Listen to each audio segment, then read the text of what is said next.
Hey everyone, welcome back to Sports the Nemo Way. Today is episode number 5, where we have our first old timer today with Dolph Schayes. Doug will make his case for why he is a top 50 player of all time. I will turn things over to Doug in a moment, but first I run through Schayes' career real quick. The 6'8", 220-pound power forward played his entire career for what is now the 76ers, but during most of his career, it was the Syracuse Nationals. He won a title with Syracuse. He is a 0-time MVP, 12-time All-Star, 12-time All-NBA, and Hall of Famer. He was taken 4th in the draft and played 15 seasons in the league, averaging 18, 12, and 3 on 38% shooting. So, Doug, take us away, sir. Okay, well, this is the first of the old guys we'll have to discuss, and I think there'll be a lot of interesting questions that'll come up comparing old NBA to middle NBA to new NBA. But I wanted to throw in some guys like this just so you guys get a feel for what some of these guys did. As Alex mentioned, 18, 5, 12, 13, or 3 on assists. Steals and blocks, there's no records of those, so don't really have much there. 15 or 16-year career, depending on which stats you go with. He played 1 year, I believe it was called the NBL, and then it morphed into the NBA the next year. That first year, the two leagues were competing, so sometimes you'll see his total points will be slightly different based on which one you're looking at. If you throw in the NBL, he played a total of 1,059 games. Just NBA played 996.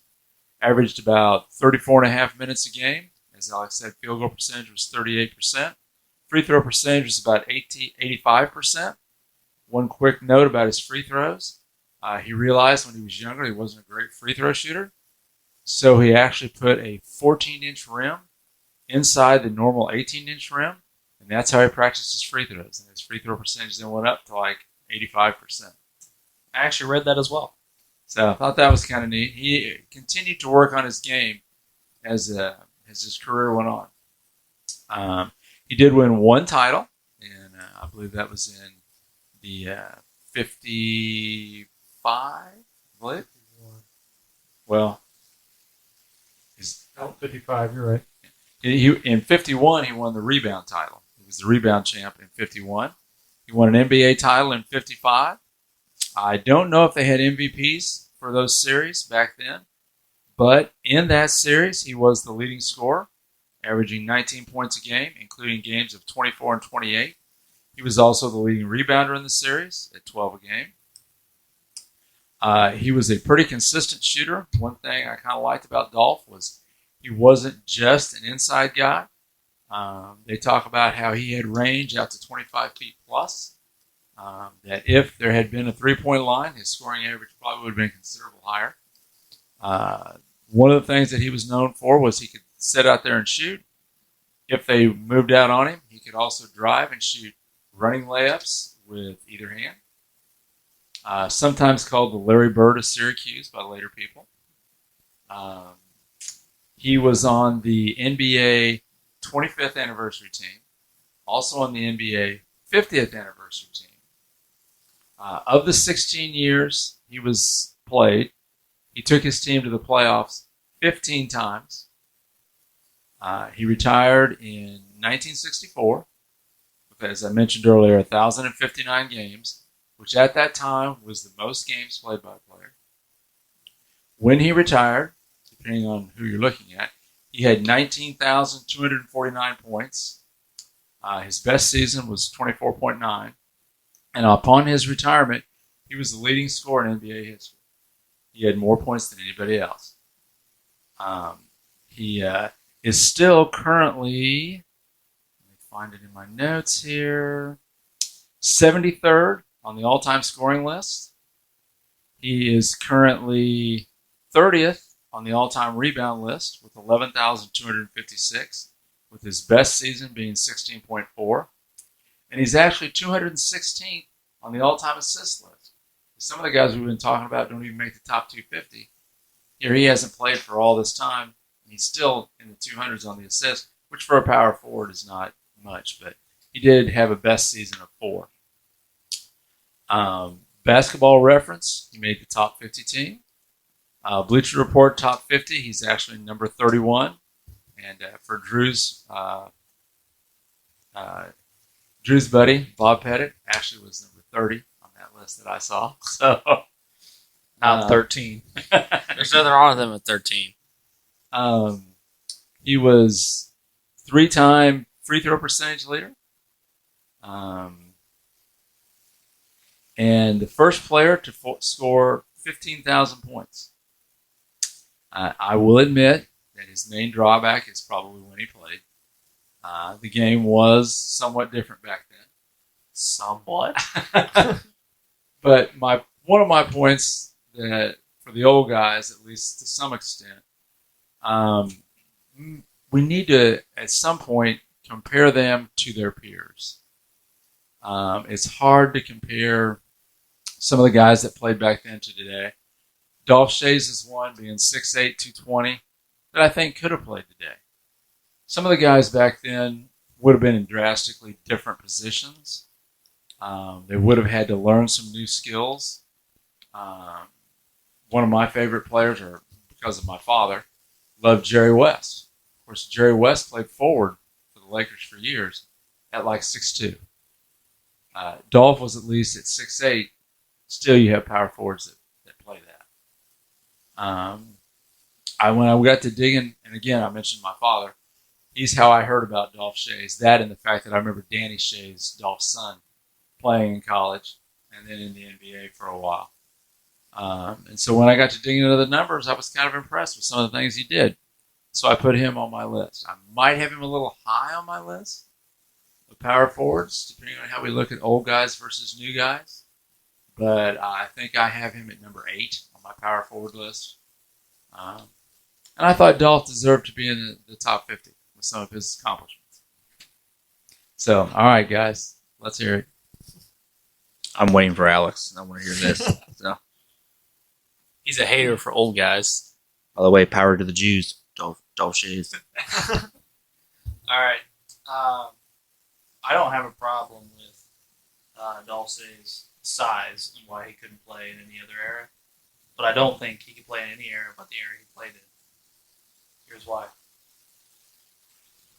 He was a two-handed set shooter that shot 38% from the field. He's a 6'8" power forward that played below the rim and didn't have a post game. He also played in an era without any real big men. He played in a league that was so fast that the stats are hugely inflated. In Shay's best season, 57-58, the average possessions per game was 117. Last season in the NBA, it was 101.3. 16 extra possessions a game. And today they're playing faster than a lot of times in history. In 98-99, it was 88. Excuse me. I realize people may disagree with me, but due to these things, and the incomplete stat lines that just bother me that there's no blocks, steals, no turnovers, no three-point line. Those things bother me. It's not just Dolph Schayes. I feel like to play in this time and to have these issues, you need to fall into one or two categories. You need to completely dominate statistically, a la Oscar Robinson, or win everything, a la Bill Russell. And Dolph falls into neither category, and therefore I can't put him on my list. He was the all-time leading scorer when he retired. That's fair, but that's like, what, almost a third of what Kareem has now? Sure, yeah, it's a lot less. But you also, you mentioned, the scoring and the number of possessions. You still have to do it. You still have to score those points. You may get more shots, but he was still the leading scorer. So he would have still stood out among his peers. He was the leading scorer, yes, I agree. And his 38% from the field is not ridiculously uncommon for his time period. I do believe Bob Cousy's career field goal percentage is also 38%. I believe Bill Russell is there somewhere as well. Guys from that era is what I'm saying. But 38%, holy cow. Like, if a guy shot that bad today, we'd make fun of him. Like, we make fun of Russell Westbrook shooting 42% from the field and jacking up shots. Yes, he still has to do it. But in order to score 24 points a game with no three-pointers and shoot 38% from the field, that's a lot of chucking. Hence the more possessions. Yes, exactly. That's why they had more possessions. But he wasn't just an outside shooter. He could also drive. They talk about how he could score with either hand. They call them running layups. But you're right. I don't think he had a great post game. Maybe he should have drove more often and upped that field goal percentage. No, I don't have a ton on Dolph Schayes. I don't dislike him. I knew who he was, and I actually knew quite a bit more about him than somebody we're getting ready to speak of in a few episodes that Drew brought up. But I just really struggled with some of the things I just mentioned. So I don't know if there's any amount of convincing that's going to happen for me. I'm sorry. He actually, after Uncle Doug's opening statement, accomplished more than I actually had any clue he had accomplished. I knew who he was. I'd heard of him. I think I actually have his basketball card somewhere. I think Grandpa actually got it for me, to be honest. So actually, it goes back to Grandpa. I have a hard time with old players. One, I didn't watch a lot of them, and trying to figure out how they are in different eras is really hard. And I just don't think goofy white guys do well in other eras, to be completely honest. And where he's at on your list, he's your seventh power forward, correct?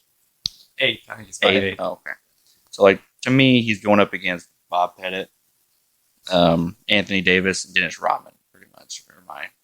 Unless I'm skipping somebody. I do have him ahead of Anthony Davis because of Anthony Davis hasn't played that long. That's true. You can't argue that. I knocked Anthony Davis. We'll get into that later, probably. Yeah. Some of I do have several current players on my list too. I'm not just an old guy, even though I'm the oldest guy here by far. Correct me if I'm wrong here. You can tell me, but he was the best player on his championship team, correct? He was like Dolph Schayes? Yeah. Well, yeah, I believe so. He was the leading scorer and leading rebounder on the championship. Which not that I want to be more like Wade, but that's a legit thing to accomplish, be the best player on a championship team. There's only I don't know how many, but there's only a finite number of guys that do that. There's a large part of our list of people that haven't accomplished that fact. Right. Oh, I agree. I just, again, go back to when he accomplished it hurts for me. And I do believe, my first statement was, I don't think he can play in any era of basketball but the 50s and 60s. That's a hard one for me because even guys that I think could play in other eras, some of them would be drastically different players in other areas. I would agree. I just don't think Dolph plays at all, and that's why I couldn't consider him, even though his stat lines are impressive. I think the hardest part with older players is trying to figure out, because everything's so different now, the way people grow up and the way, with technology and how you don't know how they transition or how they, kids are playing hundreds of basketball games a year in AAU now. Back then, you never did that. You just went out to the park and shot around. You don't know how they're going to develop, which is kind of the hard part. In the off season. Yeah. Right. I think Bob Cousy, what was it? He didn't make enough money being one of the, at the time, he was probably the greatest point guard ever at that time. He won an MVP. Yeah, and a bunch of championships. And he had some goofy job as he was a driver instructor to make extra money. I listened to Jackie McMullen talk about that one time. It's one of the stories I was reading about Schayes was when he was coming out of college and they had the two leagues, the NBA and the NBL, I believe it was. One of them offered him a job along with basketball for the offseason, but he turned him down for more money from the other one because they wouldn't tell him what the job was. They just said, we'll find you a job, something to do. I think that was the Knicks. I think you're right. Yeah. I think I read that this morning when I was looking some of the stuff up on Dolph. Yeah, pretty much back to my point is just that's the one thing I think people that really like some of the older players is you don't know how they would develop nowadays. You get so much more opportunities to play, to practice. People know so much more about the game. Like back then, like some of the greatest guards couldn't even dribble with both hands. I mean, that obviously wouldn't happen now. Like Bob Cousy and Oscar Robertson mainly dribbled with one hand. I mean, they're some of the greatest players ever, and they played the same time as Dolph Schayes. But obviously, if you grow up today, you're going to learn to dribble with both hands, and you just don't know how things would end up. I don't know, but I do have a hard time seeing him playing in certain eras. But you don't know, to be completely honest. But to me, he's going up against Bob Pettit. They played around the same time. I think Bob Pettit was quite a bit better. I'm sure Drew's happy. Anthony Davis put up crazy stats. Dennis Rodman, I think, can play in multiple eras, obviously. That's pretty much my comments on Dolph Schayes. Well, as our resident youngster, what do you think, Drew? Well, Dad, didn't you say something about him being able to shoot pretty far away? Yeah. They talked about him being able to shoot 25 feet plus. Of course, you got to remember that, like Alex said, he was more of a set shot shooter. The jump shot was just coming in during his time period. Yeah. Well, about that, we're talking about him not being playing many eras. You don't think he can come off the bench, Alex, as a role player, make a couple threes? Shooting a two-handed set shot. Some people do make careers out of that. I mean, I don't see why he couldn't do that in a couple eras. I'm not trying to like defend him or anything, but I'm saying he can maybe do that. I'm not saying he's got to be an all-star in every era, but he can definitely do that, I think. That's where kind of not having a 3-point percentage kind of hurts. You really don't know how good at We don't know. deep shooting he really was. Because if he didn't have much of a post game, then if he just drove and shot layups, did he shoot farther out? Be a stretch 4. I mean, stretch 3 or stretch 4 today, probably. I don't know. I mean, we watched guys shoot better from 3 than he did from the field. Yeah, So, I mean, kind of like you said though. Everyone shot like that back then. Like some of the greatest players ever. Some people have Bill Russell in their top 10, top 5, and he shot almost the same percentage. I mean, I don't know. It's just because they had more opportunities to shoot.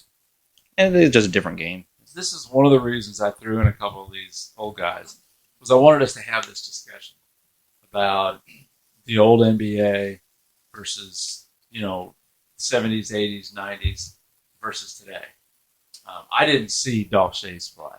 I heard about him from my dad. Now, guys, we're talking about the 80s and 90s. Yeah, I saw all those guys play, and I still watch the NBA. So it's a good discussion. I mean, the game has changed. And how do we incorporate these guys from the NBA history into just that, the history of the NBA? Do we judge them versus the way the guys play today, the way the guys played in the 80s, or do we judge them according to their peers? I think we have to do some of each, personally. Like I said, I might have Dolph a little high on my power forward list, but he's one that I thought maybe could play. Some of the guys, you look at what they did, the size they were, or the skills they had, it's hard to translate. One thing that does translate though to every era is shooting. Apparently, he was a good set shooter. Shooting translates to every era. Yeah, that's a decent point. Can you shoot a two-handed set shot in any other era of basketball without it getting Well, that goes back to how they were developed back in the day. Things were just different. Things weren't as. What's the word I'm looking for? If he grows up in the 90s or early 2000s, he doesn't shoot with two hands. He shoots with one, and his shot probably gets a little bit better. Okay. Again, I'm going to go back to using your all's own logic against you. You told me a couple episodes ago that what ifs don't count. So, Who are we referring to? well, in the James Worthy argument, where you all ganged up against me, even though it wasn't my guy, you guys told me what ifs don't count. You guys completely threw out 2 of my arguments. So We now didn't you're complete- saying, We didn't completely throw him what off. if he Tom grew up- Chambers was just a terrible comparison. No, it was not a terrible comparison. I was saying that any athlete could do what an athlete did. But anyway, my point being, you're saying, what if Dolph Schayes was a completely different player than he was? He would have been really good. That's literally what your argument just was. No, it wasn't. My Yeah, he dad said grew he up could shoot. But again, shooting back then was different. And okay, even if he was being guarded by a guard in today's NBA, you don't think they can get up and get after that shot? Oh, he's a spot-up shooter. So maybe sometimes he's not always getting guarded. That's not saying he's going to shoot it when he's sitting right in their face. Okay, we watch guys close out all the time. Mhm. Yes, think of Ray Allen, Steph Curry, these guys getting shots off. There's not a lot of time there. We watched Zion Williamson come from the paint and block a 3-pointer 2 years ago, and it was all over the highlights. Guys close out and they jump and they have reach. They're freaky athletic, and these are all things that Dolph never played against. Dolph, for the most part, never even played against black guys. Yeah. That's true. I mean, so again, you're looking at a watered down athletic pool. I'm not sitting here saying Dolph Schayes doesn't deserve to be. I know I've said this about a few guys. Like, he doesn't deserve to be a Hall of Famer. He was clearly a great player in his day. I think it's very rare for players from that day to translate to other eras.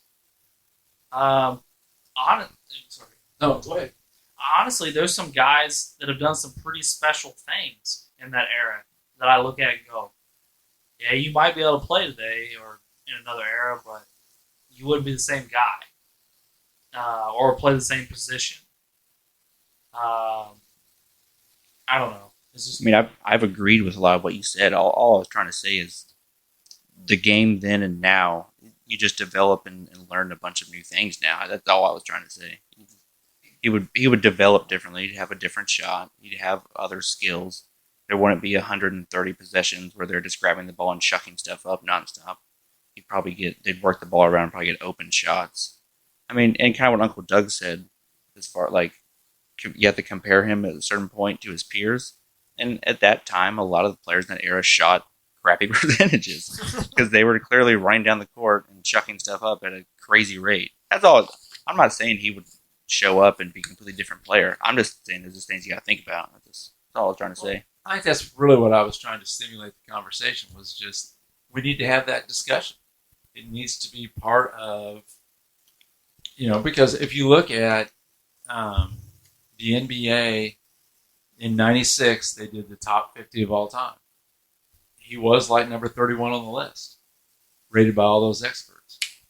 Okay, well, at the time, not knowing much about him, I would have probably gone, So I'm wondering again how they're doing there. I haven't looked into all the criteria for those lists, and I haven't looked at the updated one. I don't know where he falls on that. Do they have an updated one? I mean, ESPN put one out last year, I believe, and I wouldn't say most of the guys, most of the white guys disappeared. A lot of guys from that era disappeared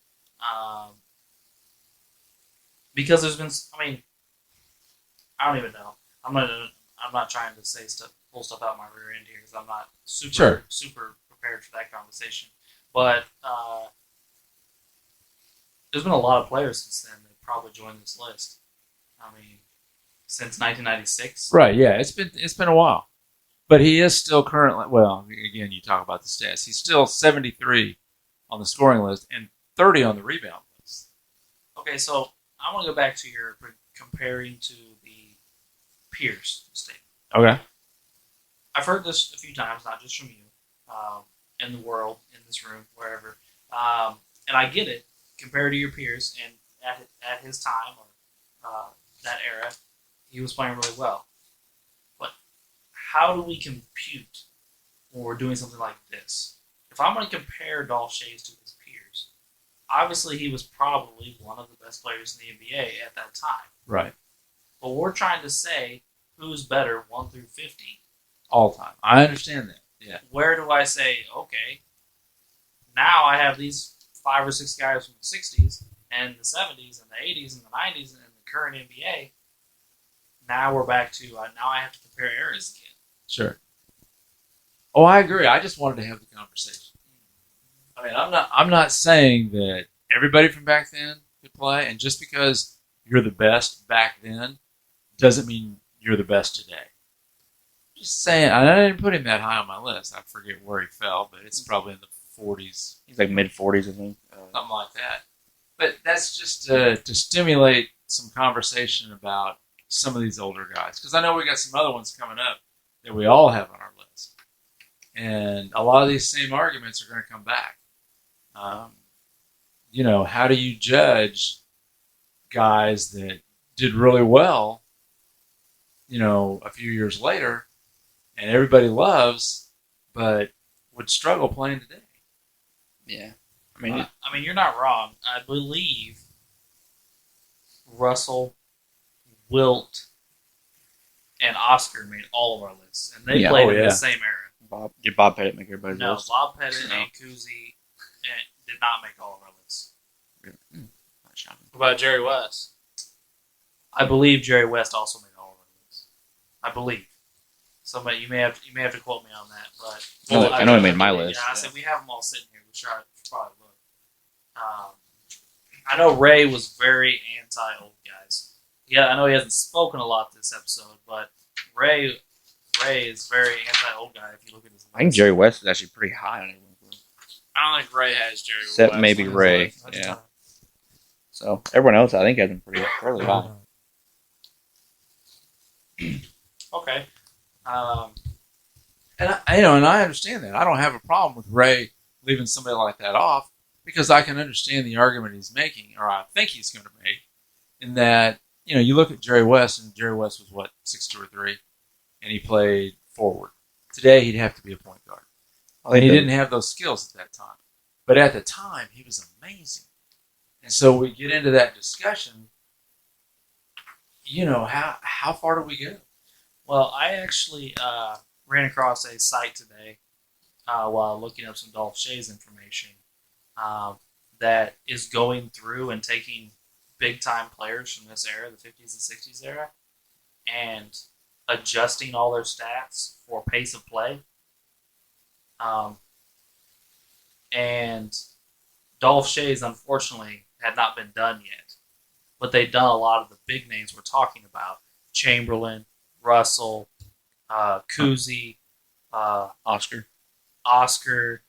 I'm missing some. I think it was 6 or 7 of them. Jerry West was one of them. All these guys have been done. And to see what it does to their stat lines is pretty crazy. Like you're talking about Wilt averaging 12 rebounds a game, not 24. You're looking at, their stat lines look more like regular stat lines, I guess is what I'm saying. Like 27, 12 for Chamberlain. I'm just thinking these off the top of my head. These may not be exact. I believe Russell was like 13 and 12. Clint Capella. Oscar was like 24, 5 and 5. I mean, like these things are all cool. If somebody does that in today's NBA or any other time in the NBA, we all go, "Oh, that's cool," but they're not. Hey, I'm averaging a triple double. Hey, I'm averaging 50 points a game. I'm averaging 25 rebounds a game for a decade. Right. But again, we can't do. I agree with you. We can't do the what if. What if they had played today?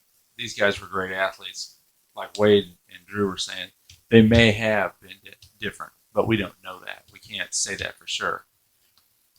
But again, we're kind of doing the what if when we adjust to the pace of play, because we're saying it should be this speed or it should be that speed. I don't know. Well, yes, but we can also speed it up for everybody else. We can go the other way. We're just trying to even it out. Is really what they're trying to do. Because if I take LeBron or anybody, I'm not even going to get into specifics. But if you take anybody that plays at a much slower pace, I think the best case can probably be made for Jordan playing through the 90s where the pace was slowest. What would his counting stats look like if he was given 20 more possessions a game? Yeah. I mean, or if he plays taking 20 possessions away from them or giving 20 possessions to somebody else is essentially accomplishing the same thing. But then we also there's another argument I'm going to bring up, not for Dolph Schayes, but later I'm going to bring up usage rate, and that gets us into a whole other mess of who's got the ball, how much, and all sorts of stuff. But that's an argument for another day. Ray, we haven't heard much from you, man. What you got? Well, really, until Doug put him on his list, I'd never heard of this guy in my life. So I looked him up. I got my stats here. He's got impressive stats. You know, he's got the title. I mean, the stat line looks real good. His first, 6 seasons, Grant Hill beats him out. I just want to throw that out there. Then I went and looked up some game footage. I mean, the shot is crazy weird. I've never seen any shot like that in my life. It almost looks like Sean Marion's shot, although he doesn't jump. Right, and not only does he do it two-handed, he steps into it and adds the extra step to the shot. Oh yeah, I used to see that from my dad when we'd play on the court when I was little. Dad would use that set shot. It is crazy. It's the weirdest thing I've ever seen, and I really thought I was watching an instructional video on how not to shoot a basketball. But I mean, like you guys have been saying this whole time, how can you compare one genre of basketball that translate to a different genre of basketball? It's totally two different things. I don't know if you can really do it, but you're going to have to do it at some point. So how do you make that evolution from one pace to the other? And that's what it just boils down to. And then as we keep going with these episodes, we start to see that everybody's list is subjective. Everybody's got their own type that's going on each person's list. For mine, for example, mine's more physicality and more, balanced performance amongst the players. And then everybody else has probably got their own, subjective whatever they're doing with theirs. But I'm just saying that's how this is going right now. Doug didn't see him play, but he was around a person that knew him, and that's what we're getting into. I mean, all fair points, Ray.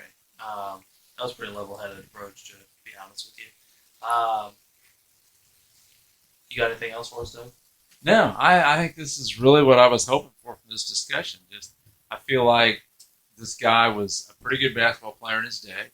Whether it translates or not, now we've all learned a little bit more about him, and that would make my dad happy because Dad liked him. And maybe we should play this episode for him. Yeah, we might. We got to teach Grandpa how to play a podcast player. Yeah, we'll have to go play it. That would take all day. Yeah. Drew and I will have to go play it for him. Again, we're struggling comparing different eras here, guys. Exactly. But anyway, like I said, I might have him a little high on my list, but I still thought we needed to have the discussion. I mean, I guess I'll just start the closing statements. I'll make mine. There's no doubt that Dolph Schayes is one of the greatest players of his era. He accomplished something I think I said earlier that is rare in any era of NBA, is being the best player on a championship team. Especially in this era because a handful of guys won all the championships. So for him to sneak one in here and not be on a team with one of those guys is very impressive. He's not on a team with Wilt or Russell, essentially, or Bob Pettit. He snuck in there and grabbed one. So, but that being said, I still stand like a rock on my original statement. I don't think he translates to other areas of the NBA. But I fully embrace that I am biased against that era of the NBA. I think I said the other day in one of the other episodes that this is the worst era of the NBA, and today's NBA is the second worst era of the NBA. So the 70s, 80s, and 90s is where it's at for me. Yeah, I guess that's where I'm at on this one. Anybody else got a closing statement? Bueller? Pretty much I'll just kind of restate what I said earlier. Obviously he didn't make my top 50. I knew who he was, but I have a hard time with older players. I don't think he translates very well to other eras. I think some other players in his era, I think, would translate better and probably be able to play. Just when I compared him to other players in his era, I mean, he was good. I'm not saying that, but there were other players that I thought were more. They translated better and they put up better stats and won more. I mean, that's pretty. And again, I mean, Ray kind of touched on it. He shot like a goofy fucker, so But I mean, yeah, he was a great player for his time. But yeah, I just didn't think he translated very well. Pretty much my point earlier was just pretty much it's hard trying to figure out what old players would do now. So it's really just your opinion, but it's hard to figure out. But yeah, I just didn't quite think he made it on my list. Well, when we talk about older players, you always see like all these stat lines about them averaging like 22 rebounds or 30, 40 points. Oh, Dolph, he just doesn't average that many. So, I mean, he was definitely one of the best players on his team, on his championship team, but he doesn't stand out like Will Chamberlain, Bill Russell, Jerry West, Bob Pettit, all of them. Bob Pettit. So, Dolph's just, I don't know, like, it is definitely a weaker area of basketball, like Alex says, but he didn't do as well as some of the other best players from that area. Like, he doesn't have any of those crazy stats. He did get his title back then with all of them, but just nothing crazy out of the ordinary.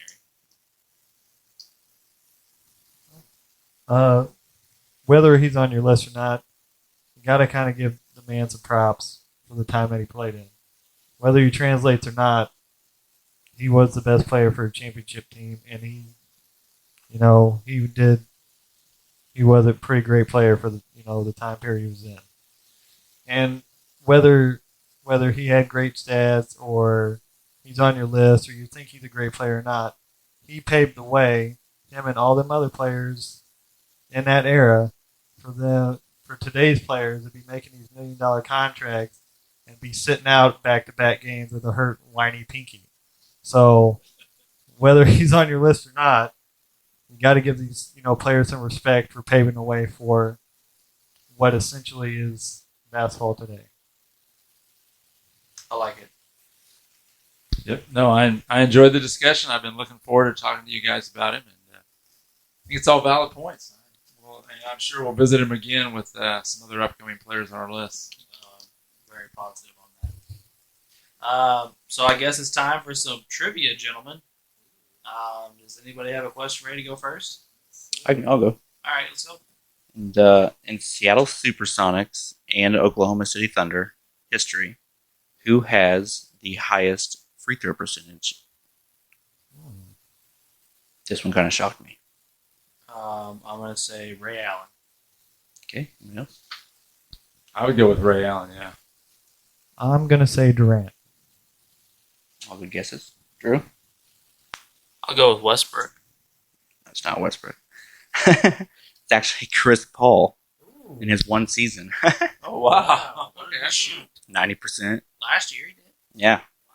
Wow. Which I was kind of shocked because I knew Durant shoots around 90% most years, but yeah, Chris Paul was 90.7. Wow. Nice. I did not. Out of all, they had a lot of great shooters. I was really kind I of thought shocked at that. Durant, Ray Allen. They had were that both good guesses. that white guy in the 80s and 90s that was a real good shooter. He was foreign. Detlef Shrimp? That might have been it. They Yeah. also had Dell Ellis, who was a shooter. Yeah. Yeah, so good question there, Willie. Anybody else got one? I'm doing a free throw foul thing tonight. Who has the most fouls all time? I'm gonna go with Karl Malone. I'll go with my boy Charles Oakley. Oh, man, that's good, both good guesses. I'm gonna go Charles Barkley. Drew. I'm going to go with Dennis Rodman. That's a good one. Actually, it was Kareem Abdul-Jabbar.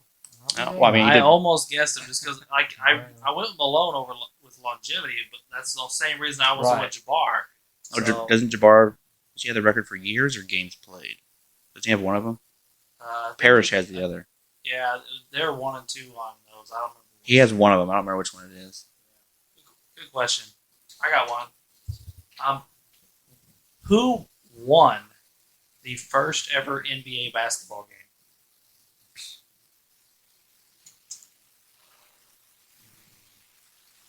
Look for a team here.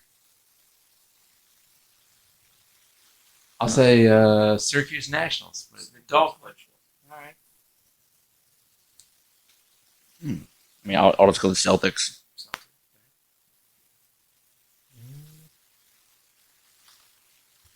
I'm gonna go with the Chicago Bulls. Okay. Let's try Syracuse. Syracuse. The correct answer is the Knicks. Oh. I was trying to think of really old teams, and I was trying to draw a blank for a minute. All right. Has no one got an answer right yet? Not yet. Well, let's try this one. What team has the worst record in one season? The Charlotte Bobcats. Is it by games or by percentage? It just says who has the worst record, which I'm guessing by games. I'm going the Bobcats. In one season. I'm going to go with the Bobcats too, but there could be two answers here. Yeah, I'll go Bobcats. I'll go Bobcats. The correct answer is the Charlotte Bobcats. Oh, God, I knew that one. That was like one of Kimball Walker's first years. He was the best player, I think, by far, and they were terrible. All right, Drew. What you got, man? Let me give me a minute. I'm still trying to think of one. I ain't got a minute. I know. I'm trying. You're doing a terrible job. Bob Pettit would be ashamed. You would. I figured you'd come at us with a whole bunch of Bob Pettit trivia. That was just one question. All right. I got it. What team holds the record for most steals in a season? As a team? Yeah, as a team. Holy cow. Yeah. In one season. I'm going to go with the Phoenix Suns. I'm trying to think of teams that played, obviously, when they had a lot of possessions. I'm going to go with the Celtics. I'll go with Detroit Pistons. I think I'm going to go ahead and try and be a biased person here. With the 2005 Indiana Pacers, we had Jermaine O'Neal and Ron Artest. It was the Phoenix Suns. Oh, nice. Whoa, go Alex. What year? 1977-78. Well, I liked your idea, Wade, of like the old time guys with the Yeah. possessions, but they didn't keep track of steals then. Oh, I didn't think that through. That didn't go Yeah, well. I think 73 was the first year we had block steals and turnovers. I was really hoping. Oh, I didn't realize it was that late. I was really hoping just to be kind of funny if it was the Suns when Tom Chambers was there. I don't know what year Tom Chambers was drafted. Do you know that? No, I don't remember. I mean, he was playing early 80s. I don't know about 77. No, Yeah, that's- I'm not sure. All right, so after after week 5, the scores are as follows: Ray with 3, Alex and Doug with 8, and Wade and Drew with 10. Wow. We just can't catch those guys. I know, it's crazy. So thanks for tuning in to Sports the Nemo Way again. Please come back next Thursday and listen to our episode then. We appreciate your listen, sorry. And